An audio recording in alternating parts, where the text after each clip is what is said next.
Hi, my name is David Lam. I'm a rural GP, senior lecturer at the University of Adelaide, the 2019 RACGP National GP of the Year, and one of the 2020 In Daily Top 40 Under 40 South Australia. During the COVID pandemic, I teamed up with my brother, 2021 RACGP GP in Training of the Year, Dr. Nathan Lam, and my sister, Dr. Esther Lam, to create the GP Lyf Hacks Podcast, full of all our life hacks to be the best doctor you can be. Today, we're excited to be launching our very first YouTube episode. If you like what we've done here and want to see more, hit subscribe or follow GP Lyf Hacks on Facebook and Instagram. Lots of our listeners, both medical students and doctors, are stressed out about having to remember things for exams, particularly with all the COVID interruptions to teaching. Even pre-COVID, we've all been in situations where we've felt overwhelmed by the massive amount of information thrown at us, and sometimes it's just too hard to remember it all or to see the bigger picture. So the three of us have prepared this GP Lyf Hacks Clinical Reasoning Template, or CRT, to help you organize your thoughts and better understand and remember the conditions you're learning about to put you in the best position to treat them. So what is the CRT? It's basically a simple table with 5 columns or headings to help you organize your medical knowledge, to help you remember it, even if you don't have your notes on you or haven't seen the condition in a while, understand the concepts and allow you to see how they fit into the bigger picture, because sometimes it's hard to see the wood from the trees in a massive megamech. And also communicate more effectively with your patients and other doctors in a way they can understand you. And most importantly, it helps you actually use the knowledge to diagnose and make treatment decisions. This is what we mean by clinical reasoning. So who can use the CRT? This is mainly for medical students, but can be useful for doctors at any level of training. A lot of this content will be familiar to more experienced doctors, but is still a good way to articulate our knowledge in a way that is easily understandable to our colleagues and patients. The CRT is designed to be particularly useful around exam revision time, when you have a limited amount of time to prepare and have to churn through a whole year of accumulated facts, some of which will be way more useful than others. While the emphasis might be slightly different, there's also no reason why other health professions, such as those in nursing or health science, couldn't use it too. What is the CRT not? Well, it's not gospel. Nothing in medicine is. There are exceptions to pretty much every single rule in medicine. That's what makes it an art as well as a science. It's also not rigid, quite the opposite. Our medical knowledge is dynamic. Medicine and research change all the time, so you may find from year to year some of the information that we all put in our CRTs may change based on emerging evidence. So let's get into it. The first column of our table is what we like to call the two-sentence definition, or TSD for short. Here, we basically are aiming to describe each condition in 2 simple sentences without any medical jargon like acute or infarction or acronyms like MI, so that your mum or best friend would clearly understand it, assuming that neither of them went to medical school. If you can do this with every condition you learn about, well, you pretty much get medicine. The first sentence literally describes what the problem is. For example, diabetes is when your body can't process all the sugars that you're ingesting, causing your sugar level to be too high. The second sentence tells people why they should give a shit about it. That is, how your description of the condition in the first sentence links to the patient's symptoms or how the condition may threaten their well-being if not properly treated. For example, diabetes is when your body can't process all the sugar that you're ingesting, causing your sugar levels to be too high. Over time, the excess sugar can cause permanent damage to your heart, feet, kidney, and eyes. The second sentence can be a bit harder to put together at first, but don't worry, it often becomes more obvious once you have reached the end of your CRT and circle back. Feel free to check out our GP Lyf Hacks Facebook and Instagram for suggested examples of TSDs. To start the ball rolling on our example CRT, let's talk about pneumonia, a very common condition both in the community and in the hospital. Our TSD is pneumonia is a bacterial infection of the lung, which can make you cough and feel short of breath. It is readily treated with antibiotics, but if it becomes severe enough, the infection can enter the bloodstream and spread to the rest of the body and may even become life-threatening. Column 2 of our CRT describes the clinical features of a condition. There are 3 parts to the clinical features. They are symptoms, that is, things experienced or picked up by the patient themselves; signs, that is, things picked up by you as a health professional examining them; Please note that for the purposes of the CRT, we are considering simple tests that you can do by the bedside and get an immediate result as examination signs as well. These include urine dipstick and ECG. The third part to the clinical features is risk factors for the condition found in the other parts of the history, such as past medical conditions, family history, and smoking. Using our example CRT for pneumonia, let's fill out column 2. Common symptoms include shortness of breath, fever, chest pain, and cough, often with sputum. It's an acute infection with symptoms often occurring over hours to days. Common signs can include a raised temperature, respiratory rate and heart rate, and decreased oxygen saturation. On auscultation of the lung, they will often have coarse crackles over the area of consolidation. There may also be dull percussion and soft breath sounds. The third column is all about differential diagnoses, that is, what other conditions might have similar clinical features. The trap for young players, one that I used to fall into all the time, is to focus right from the start on differentials for a specific group of multiple symptoms as opposed to just one main symptom. I find that this overcomplicates the situation. For example, if you're looking for differentials for the specific constellation of chest tightness, wheeze, shortness of breath, and dry cough, rather than just differentials for cough, of course you're only going to have really the one differential of asthma that fits this specific pattern. Just pick one main symptom, either the one that you or the patient are most worried about, and create differentials for that one symptom to cast a broad net. Then you can narrow down your differential list by cross-checking each differential with the other clinical features present. We would also recommend that you get into the habit early of listing your differentials in order of roughly how dangerous they are to the patient to reflect good, safe doctoring.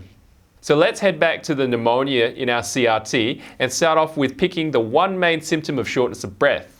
In the first instance, we're going to avoid the specifics and other clinical features such as chest pain and fever. So just purely thinking about other conditions that can cause shortness of breath, we have some differentials listed below.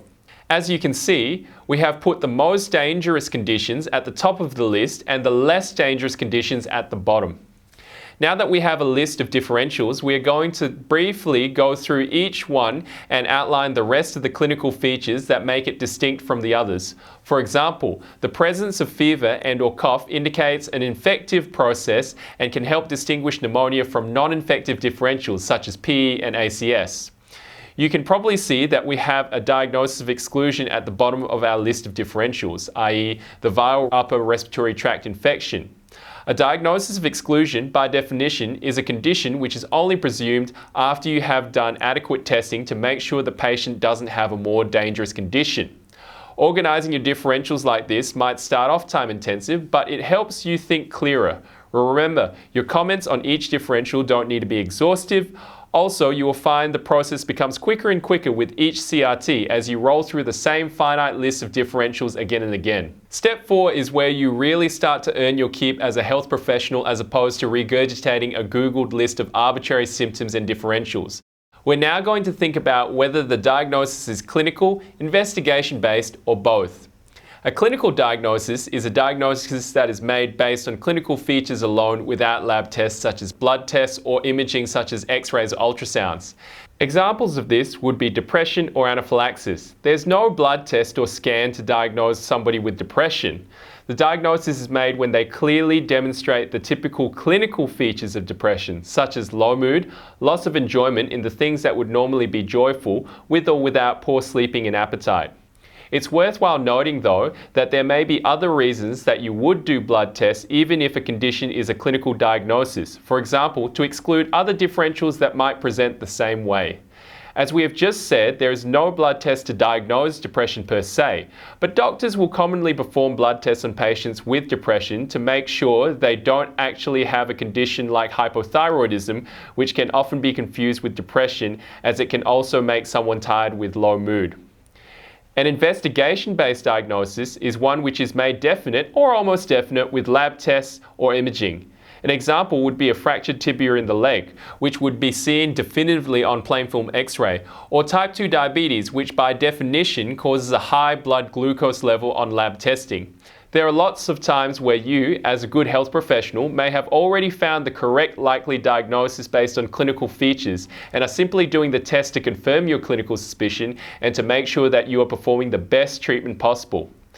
Tests can also tell you how you can fine-tune your management. For example, by sending blood cultures in someone who has serious infection, the lab can identify exactly which bacteria is causing the infection and which of the multiple antibiotics is the best one to treat it.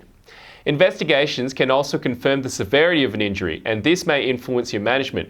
For example, if someone suffers direct trauma to their leg and their leg is clearly deformed on examination, there is a high clinical suspicion of a broken leg. Nonetheless, you will invariably perform an X-ray of the leg, not just to confirm your diagnosis that you are already almost certain of, but also because it will tell you how badly the leg is broken, and this will therefore help you decide whether the patient requires an operation or simply immobilization with a cast to fix it. Sometimes tricky diagnoses require both a combination of recognizing specific patterns of clinical features and investigation results in order to make the diagnosis. For example, the clinical features of rheumatoid arthritis, such as joint pain and family history of autoimmune disease, are pretty non-specific and can be caused by lots of different diagnoses. Similarly, the lab test results that you may see in rheumatoid arthritis patients, such as raised inflammatory markers, that is ESR and CRP, are also non-specific and seen in lots of different conditions. So if you were to consider the clinical features alone or the investigation results alone, it probably wouldn't help you too much in narrowing down the likely cause. However, combining the two can make the diagnosis a lot clearer. Coming back to our example, pneumonia is an investigation-based diagnosis. While you have plenty of clinical clues, features which make you suspicious of pneumonia, the diagnosis is generally made when a chest X-ray is performed which shows opacity or consolidation over a lung lobe. Blood tests such as a high white cell count on complete blood exam and a high CRP can also make you suspicious of an infection, but they're not very specific. That is, they are findings that can be seen in a lot of different conditions that are infective, not just pneumonia. Step 5 is where we truly define our worth as health professionals. This is what really separates us from random lists of facts and symptoms on the internet, our ability to make decisions in the management of patients. So we will call our last column management. Be warned, though, this term is often misleading for new players. We often use the term management and treatment interchangeably. We also often like to think about treatment only after we think about investigations because that's how lots of the textbooks set things out. We recommend defining our management column in our CRT as both investigations and treatment, all under the one heading. This is for two reasons. Firstly, in real-life practice, doctors often treat conditions empirically. That is, they start the treatment even before they are certain of the definitive diagnosis. In these cases, delaying treatment may do more harm than good. Examples of this are giving aspirin to someone with a suspected myocardial infarction on the way to the hospital cardiac suite, or giving antibiotics for a suspected infection. In these settings, how well a patient responds to the treatment can also be diagnostic in itself. For example, if you gave adrenaline to someone with a swollen throat because you thought they were suffering from anaphylaxis, and their swollen throat and other symptoms became a lot better, then the diagnosis of anaphylaxis is even more likely due to the predictable response to recommended treatment. The other reason for grouping treatment and investigations under the one heading of management is because sometimes they are one and the same. For example, an endoscopy, that is, placement of a tiny fiber optic camera down the mouth and throat into the stomach, can identify and diagnose a bleeding ulcer. The tools on the endoscope can also be used to simultaneously treat the ulcer by banding or cauterizing the bleed. This means that the endoscopy as a tool is both diagnostic and therapeutic. That is, it is both the investigation and the treatment simultaneously. Please also remember, although we will talk about this in greater depth in another episode, that treatment includes both pharmacological and non-pharmacological management. The trap for young players is to list the medications used to treat the conditions, whereas a solid health professional will know both about the medications and the non-medication treatments such as physiotherapy, quitting smoking, and modifications to diet, as both are equally important. It is also worthwhile getting into the habit early of subdividing your management, that is, your treatment and investigations, into what you would do to manage the patient immediately and what you would do definitively when you have all the gear and personnel that you need later on, often in the hospital. In the case of a suspected bacterial pneumonia, things that we would do to stabilize the patient immediately include primary survey and life support, that is, checking for issues to do with someone's airways, breathing, and circulation, and treating these issues immediately, for example, with oxygen and intravenous fluids. If you're not sure what this means, don't stress, we'll go through this in more detail in another episode. We would also aim to promptly perform investigations such as a chest x-ray and blood tests such as a CBE and CRP to clarify the diagnosis. The definitive treatment for bacterial pneumonia is antibiotics. Depending on how severe the infection is, antibiotics may be given as oral tablets which the patient can take themselves at home or intravenously while the patient is admitted to hospital. Sputum and blood cultures can also be useful in order to determine which is the most ideal antibiotic to use, but the result may take up to 48 hours, so it is common to start antibiotics empirically while awaiting the results and then reviewing your choice of antibiotics within the next 48 hours as the results become available. So that, in a nutshell, is our GP Lyf Hacks Clinical Reasoning Template or CRT. Hopefully it will help you all understand medical concepts and revise them for exams more effectively. We'll be going through more conditions in this format in future episodes, so hit subscribe to stay connected, and please feel free to contact us if you have any suggestions on topics you would like help revising. See you next time.